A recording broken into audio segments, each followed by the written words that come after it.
তো বাচ্চারা, চলো তোমাদের একটা গল্প শোনাই।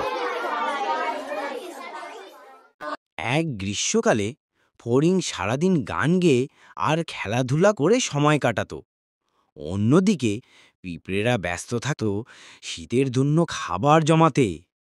ফড়িং পিঁপড়েদের দেখে হাসত আর বলতো, তোমরা এত কষ্ট করছো কেন? এখন তো প্রচুর খাবার আছে। আর পিঁপড়েরা তার দিকে তাকিয়ে জবাব দিতলা, শীত এলে খাবার পাবে না, তাই আগে থেকে প্রস্তুতি নিচ্ছি। কিন্তু ফড়িং সে কথা শুনল না, গান গেয়ে আনন্দেই সময় কাটালো। অবশেষে শীত এলো, মাঠে আর খাবার নেই। ফড়িং তখন ক্ষুধার্ত। ও কাঁপতে কাঁপতে পিঁপড়ের বাড়িতে গেল, খাবার চাইল।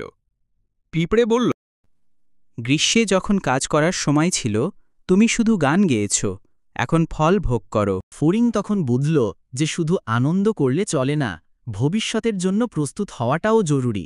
তো বাচ্চারা, এই গল্প থেকে কি শিখলে? পরিশ্রম করলে ভবিষ্যৎ সুরক্ষিত থাকে, অলসতা শেষে কষ্ট ডেকে আনে।